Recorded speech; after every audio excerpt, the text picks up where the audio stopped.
y después todo lo que son las reproductivas. Perfecto. Asexuales y sexuales. No sé si tenés algunas así, alguna estructura sexual. Sí, tengo, Susana. Y te quería consultar porque le dije a Ana que tengo oído y ventrígo para mostrarle. Y ella me decía que se pueden ver los autorios.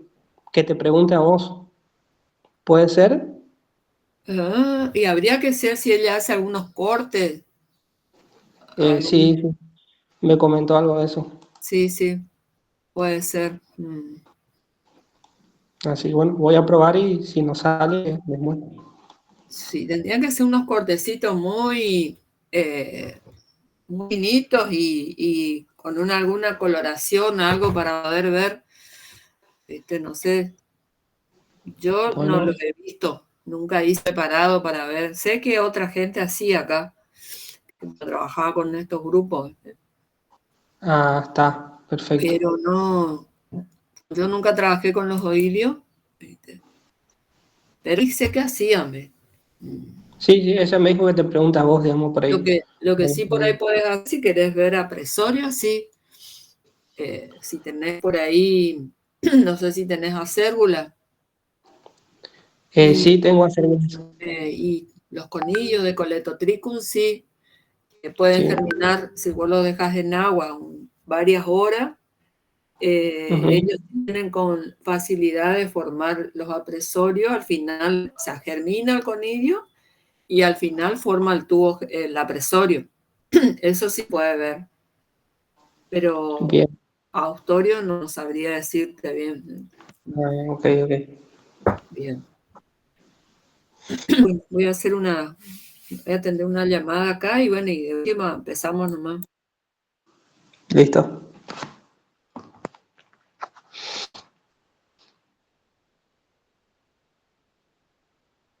Bien.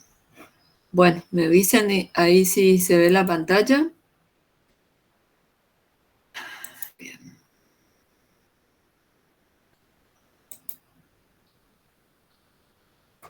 Sí, profe. Bueno, hoy vamos a ver, vamos a comenzar un poco con. Vamos a cerrar la puerta. Saben que en la clase anterior habíamos comenzado con el tema de patogénesis, ¿no? Y llegamos a un punto que dije, no, hablamos bastante de lo que era de lo referente a los hongos, es decir, dónde sobreviven, eh, qué estructuras son las que ellos tienen para como fuentes de inóculo, cuáles eran los tipos de inóculo en el caso de los hongos, pero si queríamos avanzar con las bacterias, también teníamos que ver un poquito sobre las características generales que tienen las bacterias como patógenos de planta. Entonces, lo que vamos a ver ahora es de manera muy general en cuanto analizamos exclusivamente que son las fitopatógenas. Entonces, todas son, igual concepto, ustedes seguramente lo tienen claro por microbiología. Todas pertenecen al reino procariota. Estamos hablando de un organismo unicelular, en este caso que sería la célula bacteriana. Si nosotros hablamos de los hongos, hablamos de un talo, ¿no? Un talo que estaba formado por filamentos, que hacían lo que se llama el micelio.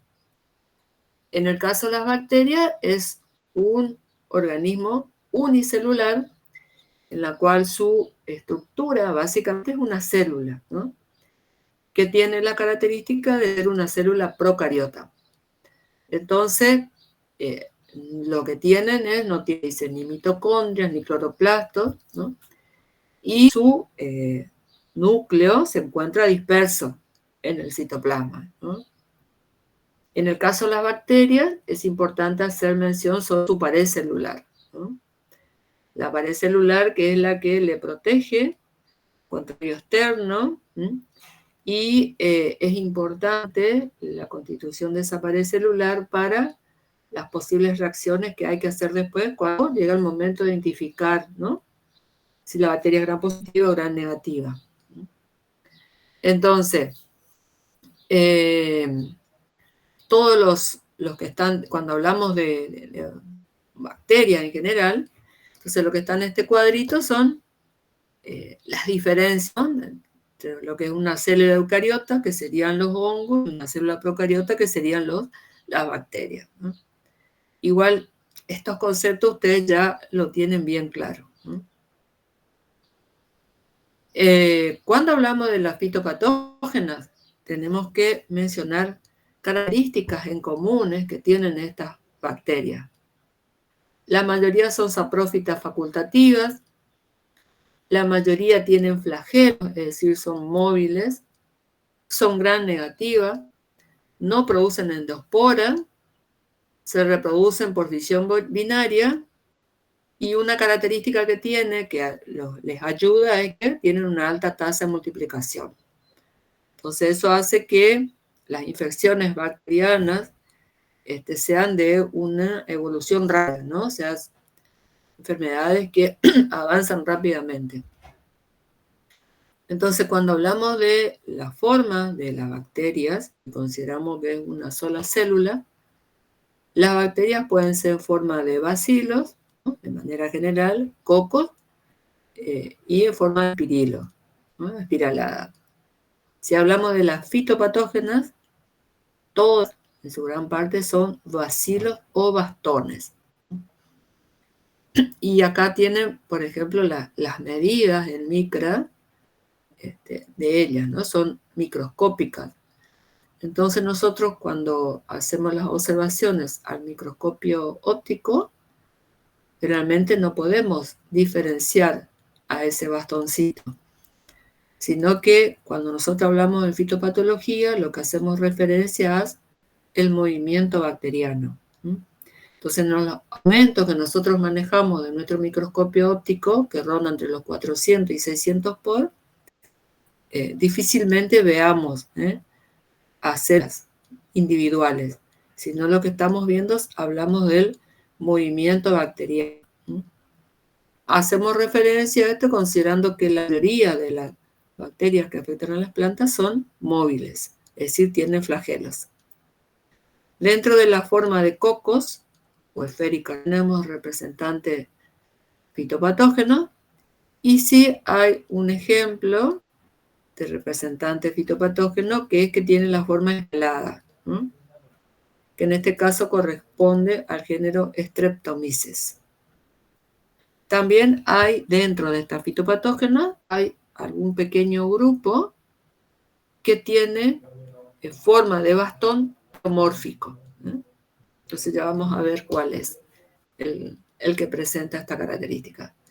Entonces, cuando se les pregunta a ustedes de manera general, estas son las características, ¿no? Dentro de ese gran reino de procariotes, tenemos un grupo importante que son saprófitas facultativas.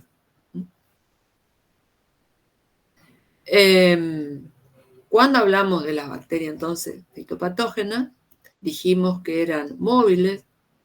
Esa característica de movilidad la brindan los flagelos. Entonces, la cantidad de flagelos y su disposición también tiene características taxonómicas.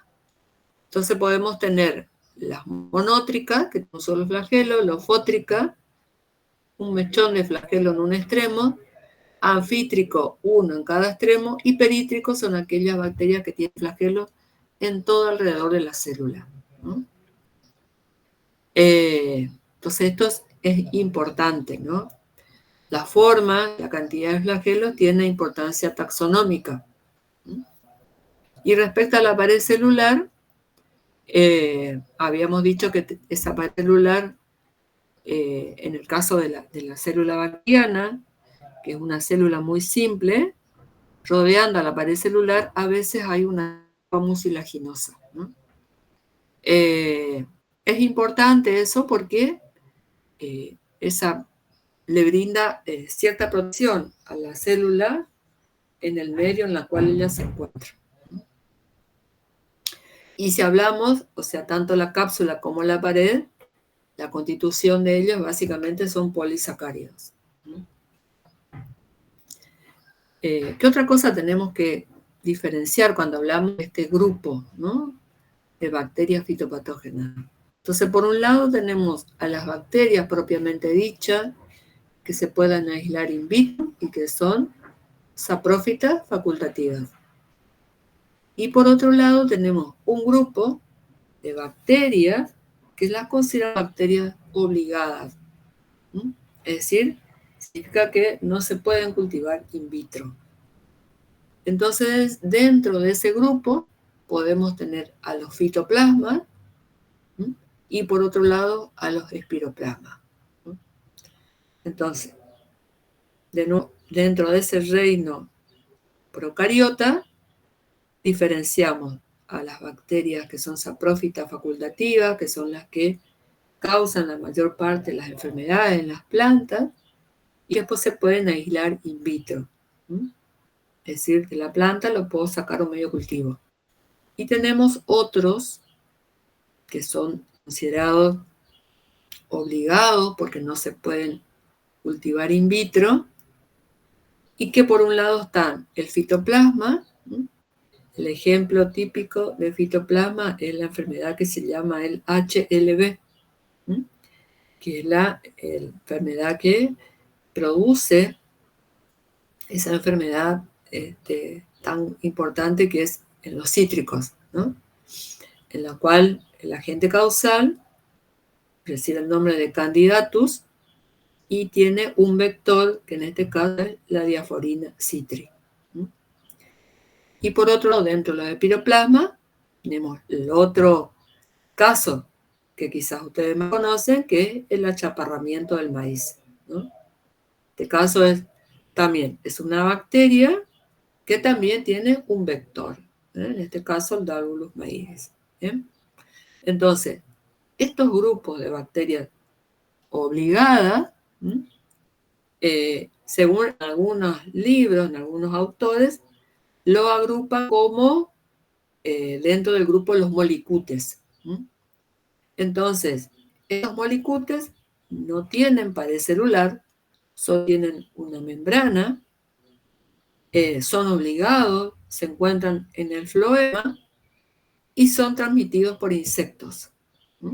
Entonces, tanto los fitoplasmas como los espiroplasmas son bacterias obligadas que se transmiten, que tienen vectores. ¿Sí? ¿Vamos hasta ahí? Porque no los veo, entonces no sé. A ver. Sí, profe. Bien. Yo creo que, a ver si desconecté acá o no. Estoy viendo. Voy a apagar la cámara, así no hay mejor señal. Bueno, sigo esto. Vamos. Y esto que está acá en este cuadrito no es para que ustedes sepan todas las clases, orden, ¿no? Pero sí, de esto lo que interesa es saber cuáles son los géneros, ¿no? Entonces, cuando estudiamos hongos, nosotros teníamos que, más o menos, casi el 80% de enfermedades que tienen las plantas son a los hongos. Y cuando hablamos de bacterias, más o menos un 8-9% de enfermedades en las plantas se deben a la bacteria. Entonces hay un poco para que tengan idea de la magnitud, ¿no? Entonces, cuando hablamos de hongo, hablamos de muchísimos nombres, muchísimos géneros, ¿no? Mientras que cuando hablamos de bacterias, tenemos solo unos pocos géneros, que son de importancia económica y que causan enfermedades. Entonces, dentro de ese grupo de los procariotas, tenemos distintas divisiones, ¿no? Protobacteria, Tenericutes y Actinobacteria, con sus respectivas clases, órdenes, familias y los géneros. Entonces, ¿cuáles son los géneros más comunes de bacterias que causan enfermedades?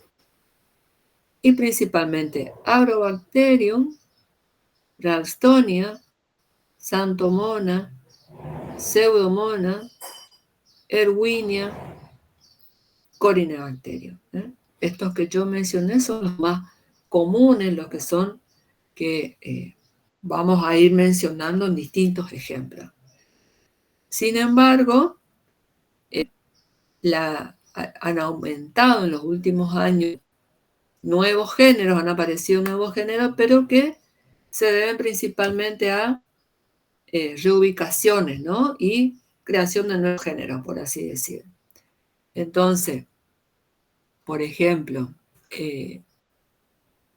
tenemos acá Burkholderia, Ralstonia, Pantoea, Dickeia, Lactobacterium, son nuevos géneros que han surgido, ¿no? Y que quizás en el pasado se ubicaban en alguno de los otros géneros. Por ejemplo, Ralstonia estaba dentro del género Pseudomonas. Burkholderia también. Entonces, por diversos estudios, como que estos géneros han aparecido, nuevos géneros, y se han reubicado, ¿no? Dentro de como géneros propios. Entonces, todos estos que están acá, de alguna u otra manera, son importantes fitopatógenos. ¿Bien? Entonces, cuando tenemos que mencionar, bueno, hay un gran acá, pero ya le digo, los más comunes son Agrobacterium, Xanthomonas, Pseudomonas y Erwinia. Son como los más frecuentes, principalmente en nuestros cultivos. Ahora, entonces, si nosotros estamos hablando de las bacterias, que son organismos unicelulares, y que presentan como signo, un único signo, que en este caso es la soblea, entonces, si relacionamos con los conceptos anteriores, en el caso, ¿cuál sería el inóculo? Si hablamos de bacterias. El inóculo era cualquier parte del patógeno que me va a causar enfermedad. Entonces, si hablamos de bacterias, ¿cuál sería el inóculo?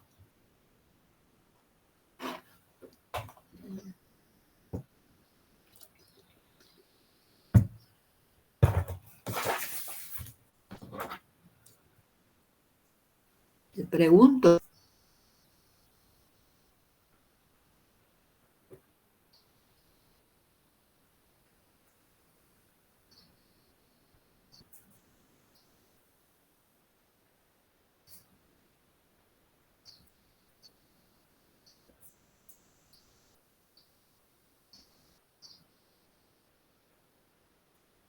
Parece que no hay nadie ahí.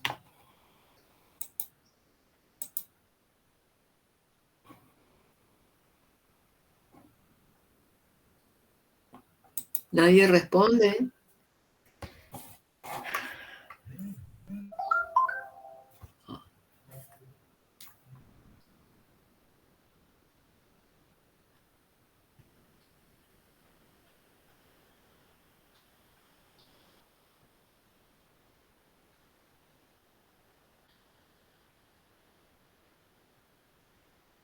Disculpe, profe, ¿cómo dijo?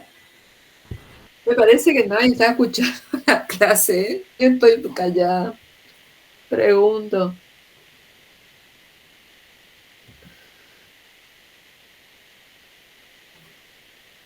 ¿Cuál sería el inóculo, dijo? Sí. Chicos, a ver, que sea la teoría virtual. Presten atención un poquito. Tomen algunos apuntes. No sé, si no, como que estoy hablando ahí y nadie escucha, ¿no? No sé dónde está el resto. Yo hice, aparentemente tengo aquí, a ver, varios que están en clase, ¿no? Pero si ustedes no participan, no sé si nos escuchan, no están, ¿no? Profe, cualquier parte de la planta que le genera una enfermedad podría ser.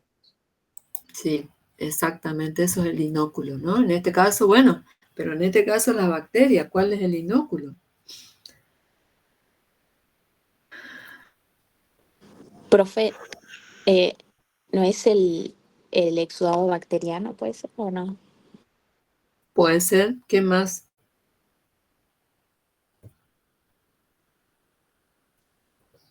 ¿Qué se pone en contacto con la planta?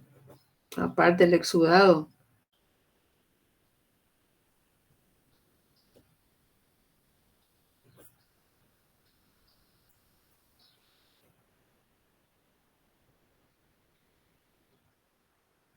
La gota de agua. No, no. No sé, ¿Cuál sería la unidad infectiva acá?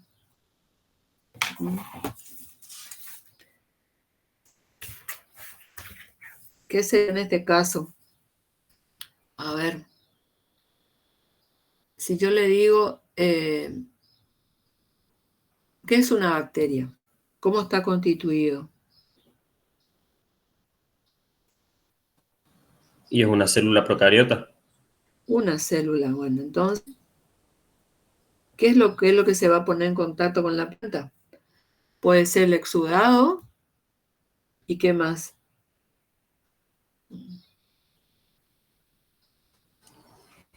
Los flagelos, ¿No?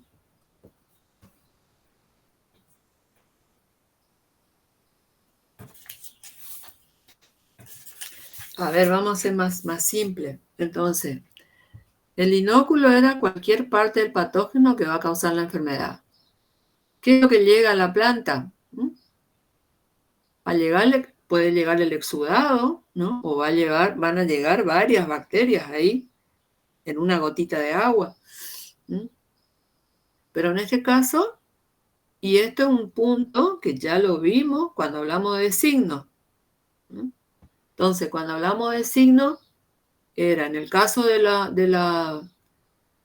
los hongos, bueno, teníamos varias cosas. En el caso de la bacteria, ¿de qué hablamos como signo? del exudado bacteriano. El exobacteriano y la célula bacteriana. Entonces, acá lo que se pone en contacto con la planta es la célula. Entonces, el inóculo en este caso va a ser el exudado, por supuesto, pero también la célula bacteriana. ¿Sí? Entonces, fíjense ustedes acá en estas imágenes. Entonces, yo tengo acá, por ejemplo, en esta parte que hace referencia a la inoculación y la colonización. Entonces, la inoculación era la etapa de la fase de la patogénesis en la cual la bacteria sale de su lugar de supervivencia o de fuente de inóculo y se pone en contacto con la planta. Entonces, en esta imagen que vemos acá que dice estoma, cada rayita que estamos viendo acá es una célula bacteriana. Entonces, ese es el inóculo que va a ingresar en este caso, ¿no? por aberturas naturales o por heridas. Y la otra, lo que dijimos anteriormente, de dónde está viniendo ese inóculo, viene lo que es la fuente de inóculo. ¿Qué era la fuente de inóculo? El lugar donde se produce la bacteria, donde sobrevive, y pasa su etapa cuando no está el cultivo, o pasa su etapa, digamos, de latencia.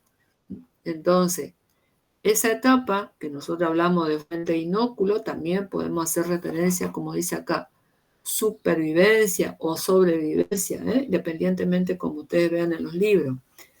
Entonces, ¿dónde pueden sobrevivir las bacterias? Y pueden estar, dice, parasíticamente en tejidos vivos, o sea, en un cultivo enfermo, pueden estar en la semilla, en distintos materiales de propagación, pueden estar en lesiones viejas como cancros o agallas, pueden estar de manera epífita sobre las superficies de plantas, ya sean hospedantes o no hospedantes, pueden estar como saprófitas en materia orgánica muerta, o sea, en rastrojos o en el suelo, los restos de cosecha, por ejemplo. Es decir que, estoy viendo acá en esta diapositiva, también hace referencia a las etapas esas que el organismo va a cumplir hasta que se pone en contacto con la planta, ingresa y de esa manera va a infectar. Entonces, así como vimos en la clase anterior, dónde sobreviven los hongos, cómo ingresan, los tipos de inóculos que tienen, ahora estamos viendo en lo referente a lo que son las bacterias. Entonces, dice supervivencia serían como las fuentes de inóculos, el lugar donde sobrevive, se reproduce y permanece allí. Entonces nosotros podemos tener bacterias en semillas, en el suelo, en restos de cultivo, en cultivos enfermos, o sobre, de manera epífita, sobre alguna planta. Si tenemos distintos sitios donde ellas van a quedar. Por supuesto, los sitios donde van a sobrevivir tienen que estar adaptados a sus condiciones, ¿no? Y una vez que ellos salen de esa fase, la fase siguiente que sigue sería la inoculación, es decir, cuando se ponen en contacto. Una característica que tienen las bacterias es que no pueden ingresar a la planta directamente a través de la epidermis, como hacían los hongos. Los hongos germinan, producen un tubo germinativo, un apresorio, por ejemplo, y del apresorio sale como una especie de aguja, que es la que puede atravesar directamente la epidermis. En el caso de las bacterias, no. Ellas no tienen ese mecanismo activo de penetración, sino que aprovechan las aberturas naturales que tiene la planta, o heridas, o con la ayuda de vectores, y de esa manera sí pueden ingresar. Entonces, ¿por dónde van a ingresar? Tenemos bacterias que ingresan por estomas, otras aberturas naturales son los hidátodos, los nectarios, por ejemplo, o pueden ingresar por heridas, o pueden ingresar por vectores. ¿Ya? Entonces, ¿qué condiciones necesitan poder, digamos, ingresar? Primero, para poder multiplicarse, ingresar, humedad. La humedad es principalmente necesaria, agua libre, sobre todo para las bacterias que son móviles, ¿no? Y temperatura predisponente para su crecimiento. Entonces, de nuevo, las bacterias pueden sobrevivir, tienen distintas fuentes de inóculos, y una vez que se diseminan, salen de ahí, generalmente son llevadas por el agua de lluvia, por el riego. En las gotas de agua pueden ir las bacterias con ayuda del viento, se ponen en contacto con la planta y aprovechan e ingresan por aberturas naturales o por heridas. O en algunos casos, por los vectores. ¿Se acuerdan cómo vimos hoy en el caso de las bacterias obligadas? Los vectores generalmente son insectos, y aquellos que tienen aparato bucal picador suctor, principalmente como insectos vectores. Otra etapa que hablamos, consideramos las distintas fases de la patogénesis, es la incubación. ¿Qué sería la incubación? Es el tiempo que pasa entre que ingresa el patógeno y aparecen los síntomas, ¿no? Entonces, en el caso de las bacterias, generalmente las bacterias tienen un tiempo de incubación muy similar a lo que tienen los hongos, ¿no?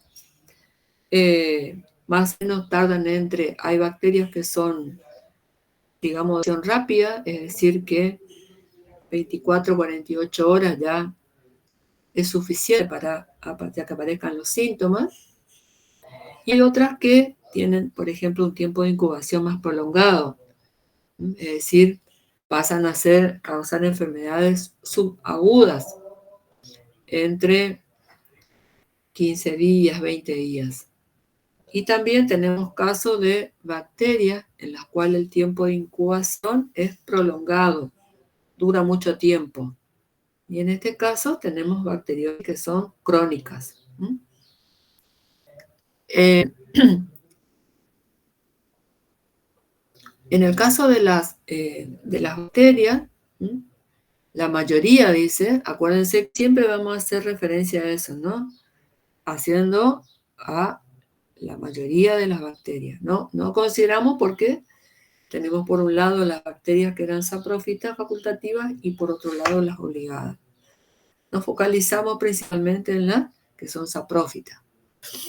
Entonces, en este caso, una vez que ellas ingresaron por los estomas o por alguna herida, invaden los tejidos a través de los espacios intercelulares. Y desde allí matan, dice, o destruyen a las células de las plantas. En el caso de principalmente aquellas bacterias que producen síntomas como manchas foliares, o tizones, o podredumbres.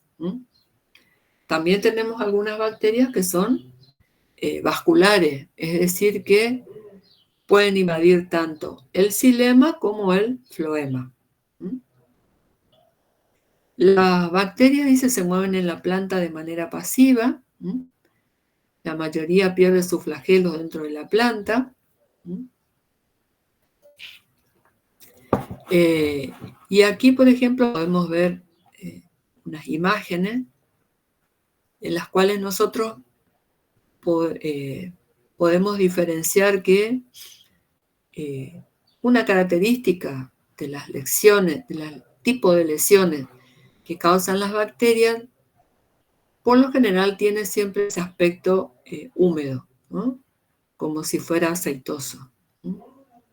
Las bacterias me pueden causar lesiones de tipo localizada, como manchas, o en algunos casos lesiones de tipo extensiva, como ocurre con los tizones. La mayoría causa síntomas de tipo necrótico. Los conceptos ustedes ya lo vieron.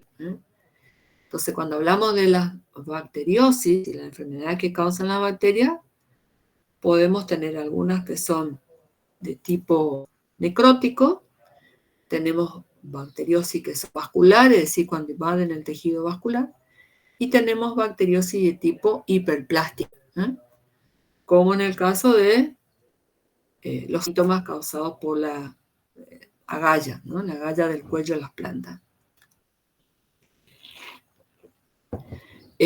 Algo que diferencia entonces a las bacterias generalmente son la presencia de los exudados. Exudado o zooglea es lo que diferencia, ¿no? Y que es fundamental a la hora de identificar una bacteriosis.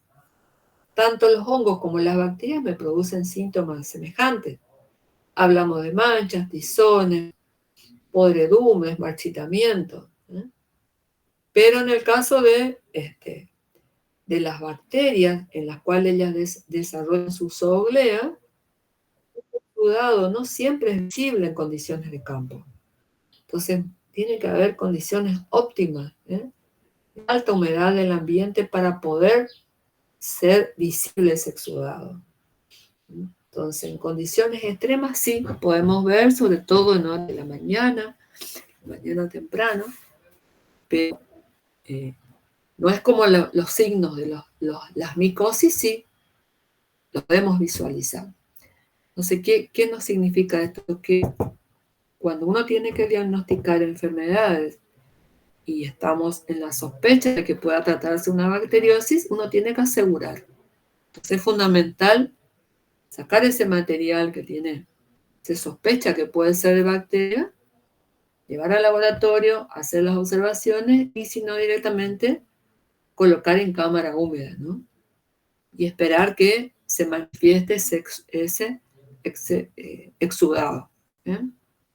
Entonces, no siempre es fácil identificar una bacteriosis en condiciones de campo por la dificultad en manifestarse ese exudado. Una cosa que tenemos que tener en cuenta con respecto a la taxonomía, ¿no?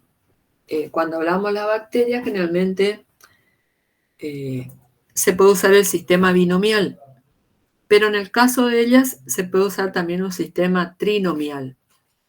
Entonces acá tenemos un ejemplo de una bacteria muy común, causante de la podredumbre húmeda bacteriana, que se llama Erwinia.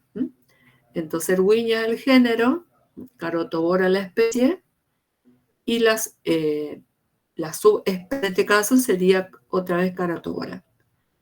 En algunos casos ustedes van a ver que cuando escribimos el nombre científico de las bacterias, no vamos a encontrar con esta palabrita que dice, con estas iniciales que dice PB. PB sería lo que quiere decir el patogar. Entonces, dentro de ese sistema de denominación de bacterias, podemos encontrar el género y la especie, que puede ir separado por el patogar, o en algunos casos se habla de una subespecie. Entonces, ¿cuál es la diferencia? ¿No? Si encontramos la palabra subespecie, significa grupos de bacterias de una misma especie que se diferencian por características nutricionales o fisiológicas. Acá hay un error, disculpen. Y si encontramos la palabra patogar, son tipos de bacterias que pertenecen a una misma especie, pero se diferencian por su habilidad en infectar determinados hospedantes. O sea, ¿qué es importante? Cuando va esa denominación de subespecie en el nombre de la bacteria, estamos haciendo referencia a una bacteria que se diferencia principalmente por sus características nutricionales o fisiológicas. Y si encontramos la palabra patogar, toma en cuenta la patogenicidad. Es decir que acá hay un ejemplo para poder entender. Entonces tenemos el género Xanthomona, la especie campestre, y acá dice patogar campestris. Esta es una bacteria que produce la podredumbre negra de las crucíferas y es específica de las brasicas, ¿no? Y después tenemos otra igual que sería Xanthomonas campestris, el mismo género, la misma especie, pero con otro patogar. El patogar carotae, caca la zanahoria. ¿Qué me está indicando esta palabra patogar? Que se trata de la misma bacteria, que tiene las mismas características morfológicas, fisiológicas, bioquímicas, todo igual. ¿En qué se van a diferenciar? En que el patogar campestris va a atacar solamente las brasicas y el patogar carotae va a atacar exclusivamente la zanahoria. Entonces, en esto me está demostrando que hay una cierta especificidad patógena, ¿no? Por eso hablamos de, se diferencian en la patogenicidad. ¿Sí? ¿Se entiende esa característica? ¿O no?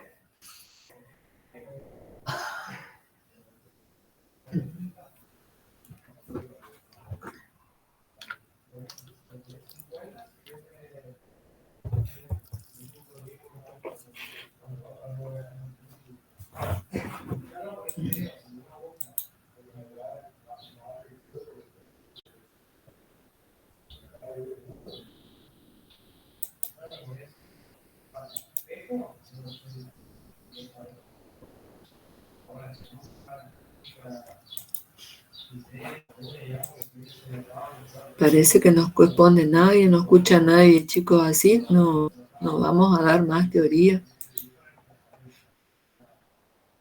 Presten atención un poquito.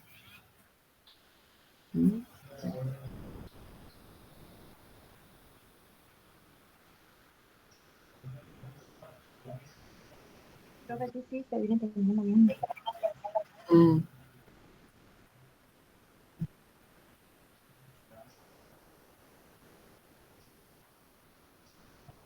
Tomen apunte, aunque sea los títulos, algunos conceptos.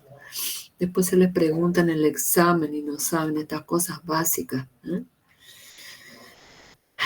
Otras definiciones también que se usan cuando estudiamos bacterias, ustedes van a ver que por ahí utiliza la palabra raza, algunos lo utilizan como sinónimo de patobar, otros hablan de biobar, es decir, son aquellos aislamientos de una especie que son distinguidos diferenciados por algunas propiedades bioquímicas o fisiológicas especiales.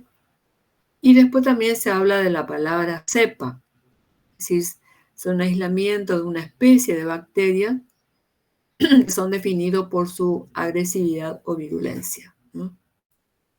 Más que nada un poco para tener conocimiento, pero lo que más se utiliza es la palabra patobar.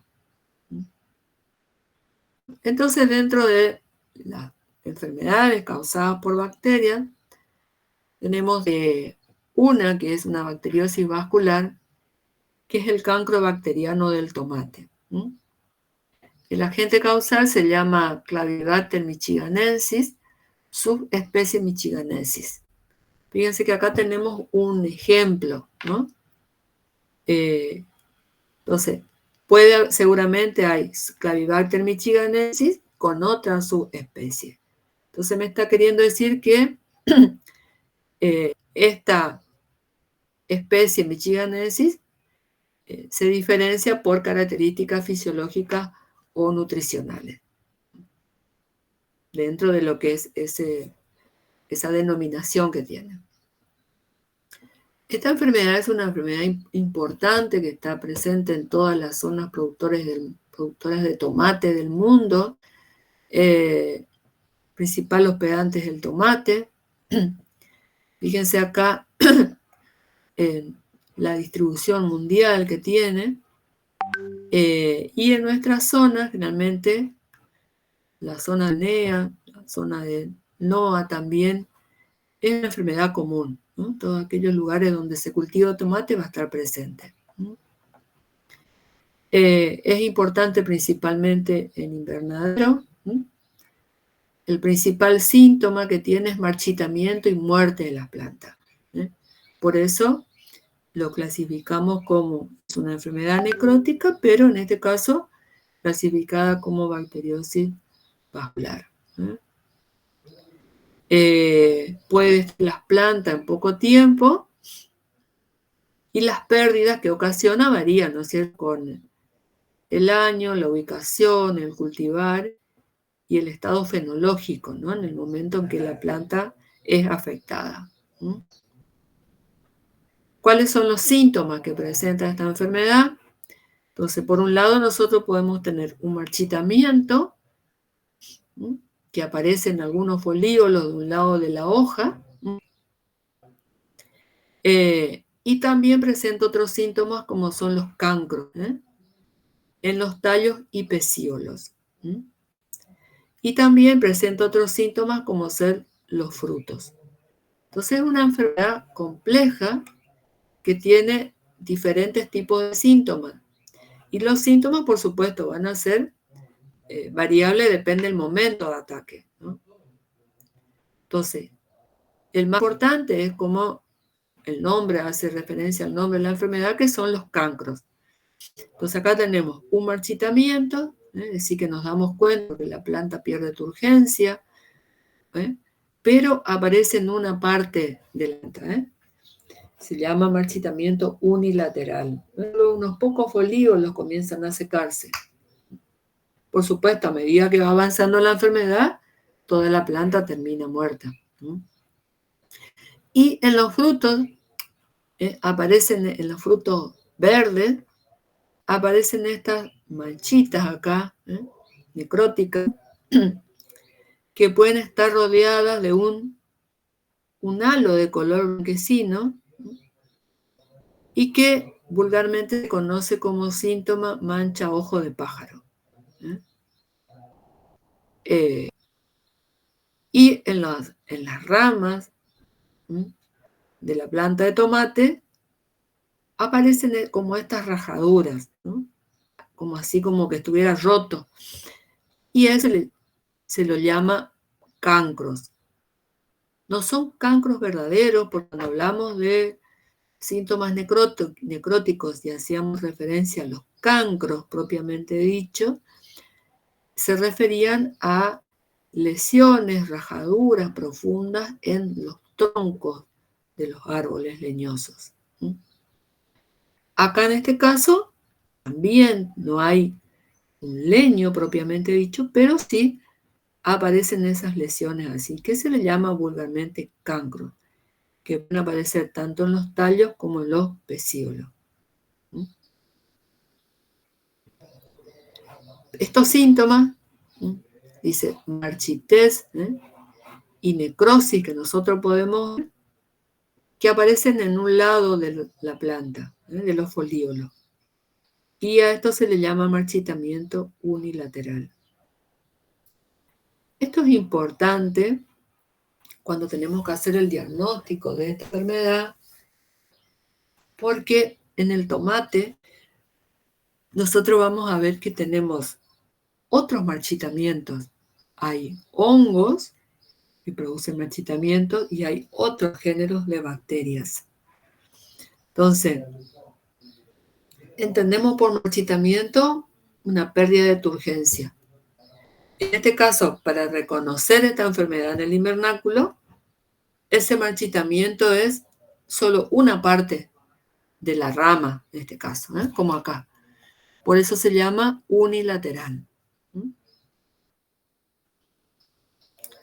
También, en algunos casos, se pueden ver estas necrosis, estas áreas necróticas así, en los bordes. En algún caso puede haber, o como acá, necrosis. Pues dice cobertura hacia abajo. Profe, disculpe, Sí, no sé si es mi pantalla nomás, pero ¿sigue presentando usted? sí. Acá sí, no sé, no se ve ahí. Sí se está viendo, Bueno. profe. Capaz que... Sí, se Yo ve. veo bien. Bueno. Está bien, disculpe. No, está bien, perfecto. Yo como no lo veo, fea la sensación acá que no se ve nada. Bueno, entonces, lo que estamos viendo acá, un ejemplo de una enfermedad vascular que presenta una variedad de síntomas, ¿no? Y lo cual un poco nos da idea, ¿no?, de lo complejo que es cuando uno tiene que diagnosticar enfermedades, ¿no? Y sobre todo en estos cultivos, como ser el tomate, más en condiciones invernáculo, donde se dan determinadas condiciones ambientales que predisponen a la acción de varios agentes. Entonces, esta es una enfermedad de importancia económica, pero creo que más por la complejidad de síntomas, ¿no? Y la variedad de síntomas que tiene. Entonces, fíjense, acá vemos necrosis, habíamos dicho que comenzaban los bordes también, y eso después va avanzando, que muchas veces en un invernáculo pueden confundir por acción de altas temperaturas también, ¿no?, o falta de agua en la planta. Acá vemos, por ejemplo, parte del marchitamiento unilateral, y acá ya un estado más avanzado, ¿no?, como comienza y después termina secándose, ¿no? Pero no es toda la planta. Acá vemos con más detalle, en este caso también.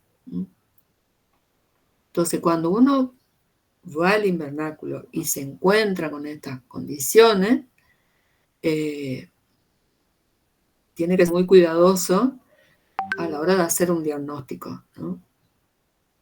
Después vamos a ver qué técnicas se aplican para hacer esto. ¿Qué es importante de esta enfermedad? Que este es un caso de una bacteria que va en la semilla. Entonces, si nosotros entendemos eso, podemos decir que la semilla sería una fuente de inóculo. Entonces, Entonces, dijimos que la fuente de inóculo era el lugar donde el patógeno sobrevive, permanece allí. Y en este caso, si el patógeno está en la semilla, significa que esa es la manera en que el patógeno se va a dispersar de un lugar a otro, ¿no? Llevando la semilla enferma. También dice la dispersión puede ser por el agua de riego o a través de prácticas culturales. Entonces, si nosotros tenemos en el invernáculo, tenemos frutos enfermos o lesiones, cancros en los tallos, son lugares donde el patógeno realmente va a desarrollar su zooglea, y es así cuando se hace el riego, esa salpicadura ayuda a que la bacteria se disperse. También dice la bacteria puede quedar en los rastrojos. Estamos hablando de un saprófito facultativo. Entonces, el inóculo va a ser acá el exudado y la célula bacteriana. Y la fuente de inóculo va a ser principalmente la semilla, las plantas enfermas que están dentro del invernáculo, y después también los restos, ¿no? Tejidos que van cayendo al suelo y se van descomponiendo, siguen con la bacteria porque ella es una saprófita facultativa. En algunos casos, ya muy avanzados, cuando en aquellos lugares donde se encontró la lesión del cancro, o sea, esa rajadura, a medida que va evolucionando, la parte interna se oscurece, se necrosa. Entonces, uno, cuando hace un corte longitudinal, puede ver esa coloración oscura. Entonces, esto es fundamental, no apresurarse para hacer un diagnóstico y sospechar que se trata de la bacteria, ¿no? Entonces, siempre cuando uno encuentra estas situaciones así, sacar la planta, llevarla al laboratorio, hacer las observaciones, colocar este material en cámara húmeda y esperar que desarrolle, digamos, el signo. Estos son los frutitos, con sus síntomas característicos, que aparecen estas manchitas así de forma circular y con ese halo blanquecino alrededor, ¿no? Y por eso que el patógeno de acá va a pasar a la semilla, ¿no? Esto es característico, ayuda, digamos, a diferenciar, a confirmar, ¿no? Cuando uno encuentra estos síntomas. Entonces, la fuente de inóculo, las semillas y los plantines también, porque muchas veces podemos estar trayendo plantines infectados también, ¿no? Rastrojos infectados, dice que puede sobrevivir hasta 2 o 3 años en el suelo, ¿no? La dispersión secundaria se produce durante las labores culturales de desbrote y desoje.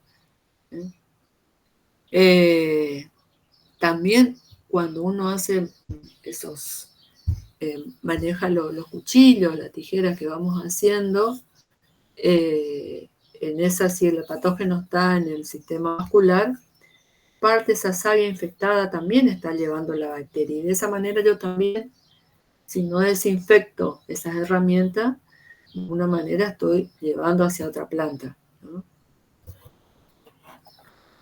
El inicio de la enfermedad se produce a partir de semillas infectadas, ¿no? Internamente o infestadas superficialmente, es decir, que la bacteria puede estar adentro como puede estar afuera. Los plantines suelen estar asintomáticos al momento del trasplante. Es decir, que podemos adquirir plantines que provienen de semillas infectadas. Por supuesto, en esas primeras etapas son asintomáticos, pero cuando lo llevamos al lugar definitivo, puede desarrollar los síntomas, ¿no? Bueno, esto es lo que estuvimos viendo. ¿Cómo ingresa a las plantas? Bueno, por aberturas naturales, estomidatos o flores, por heridas superficiales, o por heridas, dice, que llegan al tejido vascular, ¿no? Es cuando nosotros hacemos nuestras labores culturales. Y la incubación va de 7 a 21 días, o sea, es un caso de una enfermedad subaguda. ¿Cuáles son las condiciones que necesitan? Bueno, temperatura alta, pero mucha humedad, ¿no? Temperatura cálida sería, ¿no? Todas las condiciones que están entre lo que es dentro del invernáculo, ¿no? Entonces, una de las condiciones que siempre se requieren para el control es controlar la humedad del ambiente, ¿no? La ventilación del invernáculo. En algunos casos, dice, puede haber una infección localizada, ¿no? Sí. Por ahí las condiciones no son las adecuadas para que se manifieste la enfermedad adecuadamente, entonces pueden aparecer lesiones así muy puntuales, localizadas en un sitio. Entonces puede haber una necrosis en los folíolos, como se ve acá, de aspecto seco y color marrón claro, ¿no? Que podría sospechar cualquier otra causa, ¿no? Esto se da sobre todo cuando por ahí no están las condiciones óptimas, ¿no? Está la bacteria presente, pero no las condiciones óptimas para que ese marchitamiento avance rápidamente.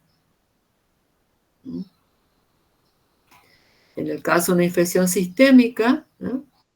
El síntoma principal es el marchitamiento, o sea, cuando una vez que la bacteria se localiza en el sistema vascular, avanza rápido. Bueno, ¿qué medidas? O sea, ¿qué tipo de control, no? Como medidas preventivas, ¿no? La desinfección de la semilla, de materiales empleados en cultivos enfermos, hacer rotación de cultivo, es decir, cambiar, rotar en este caso el invernáculo, desinfectar las herramientas, evitar riegos y densidades excesivas y la ventilación dentro del invernáculo. También eliminar las plantas enfermas y en este caso, como medida de manejo, también algo más simple, ¿no? Disculpe, ingeniera, ¿Sí? ¿con desinfección de semillas se refiere a aplicar un cura semilla? No, en este caso no hay cura semilla. O sea, en el caso las bacterias, para controlar bacterias generalmente se usan antibióticos. Los antibióticos no son utilizados generalmente por su costo, pero sí uno de los tratamientos que se utiliza para semillas es la termoterapia, ¿no? En el caso vos preparás agua caliente y la sumergís ahí. Pero hay que revisar la bibliografía porque la bibliografía específica te va a decir la temperatura del agua y cuánto tiempo, ¿no? Vos podés sumergir en este caso. Tratándose en este caso de la semilla de tomate, ¿no? Porque no hay que dañar el embrión. Entonces, muchas de las enfermedades que se presentan en las hortalizas, que son debidas a bacterias, una gran parte de ellas se transmiten por semilla. Entonces se aconseja como medida el tratamiento con agua caliente. Entonces, en este caso, concretamente te da 52 grados durante media hora. Es lo que establece en el protocolo en este caso. ¿Sí? Es una medida muy económica de hacer, ¿no? Pero no hablamos de cura semilla para bacterias, ¿no? Lo ideal sería disponer de antibióticos, ¿no? Las bacterias se controlan con antibióticos, ¿no? Y otra medida también, bueno, algunas variedades resistentes, ¿no? En este caso, esta es una enfermedad muy estudiada a nivel mundial, una enfermedad importante, ¿no? Entonces seguramente existirán en algunos países algunas variedades que sean resistentes, ¿no? Bien. Bueno, vamos a cambiar esto, vamos a sacar esto de acá. Bueno, vamos a seguir con otra enfermedad, ¿eh? En este caso habíamos dicho que cuando hablamos de bacterias teníamos las vasculares, como vimos esa, y también tenemos un caso concreto de bacteriosis hiperplástica. O sea, hiperplástica significaba que había un aumento de tamaño del órgano. El ejemplo concreto era como síntomas las agallas u tumores.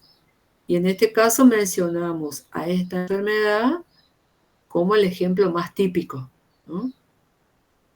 Entonces esta enfermedad se llama agalla del cuello de las plantas o agalla de la corona porque es una enfermedad que se caracteriza porque presenta tumores en la zona del cuello. El agente causal se llama Agrobacterium tumefaciens. Esta es una enfermedad importante también de amplia distribución mundial. La bacteria es polífaga, es decir que afecta muchas especies de plantas. Fíjense que ataca plantas herbáceas y leñosas, dice aproximadamente 140 géneros, pertenecientes a más de 60 familias, ¿eh? Fíjense qué cantidad de hospedantes que tiene. ¿Quiénes interesan a nosotros principalmente? Y bueno, puede afectar a la vid, tiene una preferencia por hospedantes de la familia las rosáceas, prunos, por ejemplo, malus, las rosas, y el olivo, ¿no? Un olivo dentro de los hospedantes más comunes, sobre todo hablando de nuestro país. ¿Qué tenemos que diferenciar? Que dentro del género Agrobacterium tenemos dos especies, tumefaciens y Rhizogenes. Tumefaciens causa lo que se llama la agalla del cuello de las plantas, y Agrobacterium Rhizogenes causan la enfermedad que se llama raíces en cabellera. Estas dos especies presentan en su célula un plásmido. Ese plásmido es un elemento cromosómico que está dentro de la célula bacteriana y que se caracteriza porque induce algo, ¿no? En el caso de tumefaciens tiene el plásmido T, que induce la formación de tumores.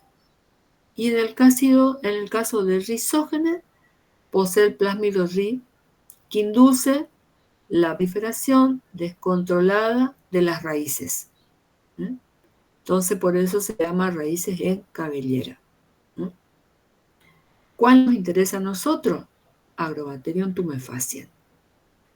Ese plásmido es fundamental en el proceso de infección porque es el que se introduce en la célula del hospedante y hace que esa célula aumente de tamaño, o se divida de manera descontrolada y, digamos, ocurra la hiperplasia o la hipertrofia, y externamente se desarrolle ese tumor. Los síntomas que presenta esta enfermedad son agallas en la base del tallo, del cuello de las plantas, o en las raíces. También en algunos casos podemos ver en agallas aéreas. Esos agallas o tumores pueden ser aislados, pueden ser agrupados, algunos son de aspecto esponjoso y se rompen parcialmente, otros son muy duros y leñosos, ¿no? En este caso, dice cuando se cultivan plantas, bueno, una cosa que hay que tener en cuenta es que esta es una bacteria que es un habitante natural del suelo. Entonces ingresa a la planta a través de heridas, ¿no?, que se producen en las raíces Y una vez que llega a la célula, digamos, introduce su plásmido y de esa manera se produce ese tumor. Entonces, cuando se cultivan, dice, plantas en suelos infectados, la bacteria ingresa en la base del tallo, cuello de la raíz, a través de heridas. De heridas que se producen porque salieron las raicitas o porque hubieron algunas labores culturales que produjeron heridas, ¿no? Entonces, una vez que en la planta, los exudados, que la planta va a liberar, ¿no? Que de esas heridas, dispárese la expresión de los genes de ese plásmido, que codifica para la síntesis de hormonas vegetales. Entonces, ese plásmido da como una orden y hace que produzca, digamos, la estimulación de división celular en las células de esa parte. Entonces, la bacteria, dice, es atraída por las heridas, o sea, hay heridas, esas liberan alguna sustancia que llama la bacteria, esta ingresa y allí transfiere su ADN, ¿no? Esa planta que está modificada ya genéticamente va a sintetizar aquellas sustancias que ayudan a que esas células se dividan o aumenten de tamaño. Entonces, de esa manera se produce ese tumor que se puede localizar en el cuello, en las raíces, o también en algunos casos podemos encontrar tumores aéreos, ¿no? Es una enfermedad que, digamos, entre que la bacteria ingresa y aparezcan estos síntomas, esto puede pasar mucho tiempo, ¿no? Entonces, y hasta que se exprese eso y nosotros lo podamos ver esos síntomas, pueden pasar años. Por eso en este caso, esta es una enfermedad crónica. ¿Qué caracteriza esto? Que generalmente esta enfermedad, digamos, como afecta principalmente a árboles, en el tiempo, muchas veces ese síntoma de agallas pasa desapercibido. Si está en las raíces o está en el cuello, es como que eso está cubierto por tierra, ¿no? Pero sí, de manera lenta, la parte externa del árbol va manifestando ciertos síntomas. Entonces, este es un caso de un ejemplo de una enfermedad que presenta síntomas secundarios, es decir, son aquellos reflejos del síntoma primario. El síntoma primario, que va a ser la agalla, va a estar en el cuello o en raíces, ¿no? Entonces el árbol puede manifestar síntomas secundarios, como si es un árbol frutal, bueno, puede dar frutas de menor tamaño, o puede tener menor floración, o puede tener, las hojas pueden manifestar algún amarillamiento, o algunas ramas comienzan a secarse. Una serie de síntomas que aparecen en la copa, pero se deben a consecuencia de esto, ¿no? Y esto no es inmediato, ¿no? Entonces esto lleva un tiempo largo de incubación. Entonces, la incubación era desde que ingresó la bacteria hasta que aparecen los síntomas, ¿no? Profe, y esa bacteria es difícil de tratarla, ¿no? Claro, porque precisamente ese es el problema, que una vez que ella, digamos, ingresa, ¿no?, queda dentro de la planta su plásmido, y ella sobrevive en el suelo. Entonces permanece mucho tiempo. Y por eso que es un problema, porque no solo ataca, el problema sería que ataca, digamos, en la etapa de viveros, ¿no? Entonces, viveros, estamos hablando de este tipo de frutales o plantas leñosas, en la cual tiene su etapa de plantín. Entonces, si yo llevo el plantín a un lugar donde la bacteria está en el suelo, en ese caso sí puede matar a la planta, ¿no? Porque el plantín no aguanta el daño, digamos, que le está ocasionando esa obstrucción que tiene ahí en la zona del cuello de la planta, ¿no? Entonces, es una enfermedad que hace mucho tiempo fue declarada plaga en la agricultura. Entonces, cuando se detecta un vivero en el cual se detecta la enfermedad, ese vivero tiene que ser clausurado. O sea, no se puede volver a utilizar ese sitio como un lugar para tener plantín, ¿no? Porque la bacteria permanece mucho tiempo. Se tiene una parte legal de esta enfermedad, precisamente por la importancia que tiene el patógeno, ¿no?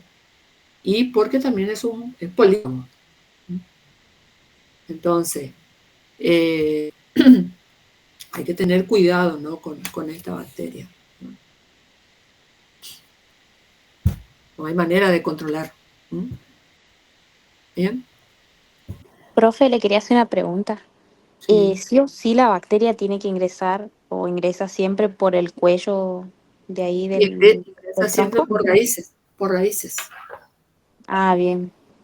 Es un patógeno del suelo, ¿no? Ah, claro. Sí, sí. Bien, bueno. Entonces, por eso que cuando uno compra estos plantines, no sé, durazno, manzana, vid, por ejemplo,